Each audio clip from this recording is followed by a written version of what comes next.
그래서 이거와 관련돼서 휴거의 시기도 또 결정이 되는 겁니다.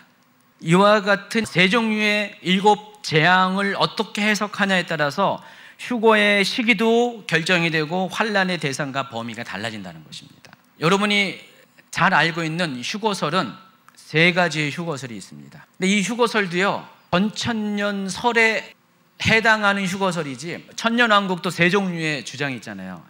생각나시죠? 천년왕국도 3가지 주장이 있습니다. 전천년설, 천년왕국 전에 예수님이 오신다는 게 전천년설이고요. 후천년설은 예수님이 천년왕국 뒤에 오신다는 것, 완전히 천년왕국을 두고 정반대 이야기를 하죠. 그리고 무천년설, 천년왕국을 천년이라는 시간 문자로 보는 것이 아니라 상징적인 의미로 보고 예수님 왕노릇하고 믿는 자들이 같이 거하는 요 시기를 바로 교회가 세상을 통치하는 시기라고 보고 있다고 했죠. 지금이라는 거, 지금 무천년설에 의하면 천년왕국이라는 거예요. 여러분이 살고 있는 이 시간이. 이 3종류의 천년왕국이 있고요, 그 중에서 전천년설에 휴거와 관련돼서 3종류의 휴거설이 있는 거예요. 여기에 따라서 신앙관이 다 달라요.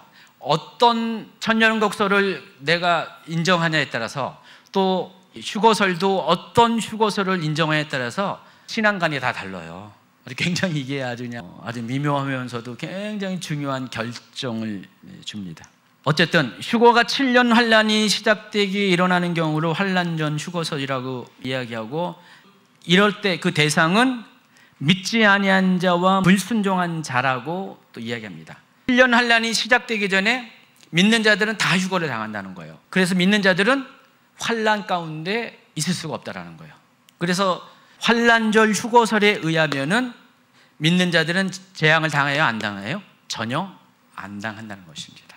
그리고 7년 후에 휴거가 일어나는 경우는 어떻게 됩니까? 반대로 악인이나 의인이나 할 것 없이 다 환란을 통과해야 된다는 것입니다. 근데 성경을 보면은요, 성경을 문자적으로 이 계시록을 보면은, 또 다른 구약의 선지서를 보면은 환란 전 휴거설, 환란 후 휴거설보다는 중간 휴거설이 맞아요.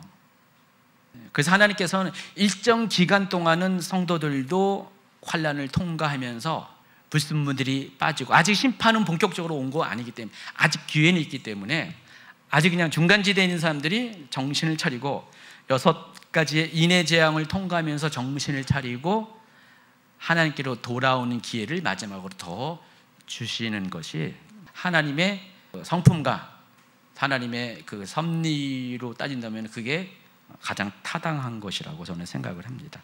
그래서 마지막 때의 일들은 다 중요한데 그 중에서도 7년 환란이 더 중요합니다. 왜냐하면 마지막 때의 중대한 사건들 대부분이 이 7년 환란 기간 중에 발생하기 때문에 그래요. 여러분 계시록을 보면은요, 제가 표로 소개를 했잖아요. 계시록이 모두 22장까지 있는데 1장부터 5장까지, 그리고 21장부터 22장까지 요 사이드에 있는 내용들을 제외한 가운데 있는 6장부터 19장까지의 내용들은 다 뭐와 관련된 기록이냐? 7년 환란과 관련된 기록이랍니다. 그러니까 계시록 전체 분량의 무려 63%가 7년 환란에 관한 이야기라는 거예요. 그럼 계시록이 이와 같은 비중을 가지고 7년 환란을 이야기했다면은 7년 환란이 마지막 때 주제에 있어서 엄청 중요하다는 사실을 여러분이 알 수가 있습니다. 그래서 이 7년 환란 기간 중에서 여러분이 중요하게 여기는 대부분의 사건들이 여기서 벌어집니다. 3종류의 7 재앙들이 이 7년 환란 가운데 펼쳐지고요. 그리스도의 공중 강림과 성도의 휴거도 이 기간 중에 일어나고요. 두 증인의 사역과 적그리스도의 활동도 이 기간에 포함되어 있고요. 그리스도의 지상재림과 아마겟돈 전쟁도 이 기간의 끝 무렵에 일어납니다. 상당히 아주 중요한 이슈가 되고 있는 사건들이 다 이 7년 환란 기간 안에 벌어지고 있다는 사실을 아셔야 됩니다. 결론적으로 7년 환란을 어떻게 해석하고 이해하는가에 따라서 계시록에 대한 해석이 방향이 확 달라져요. 서울로 갈 수 있고 부산으로 갈 수가 있다는 것입니다.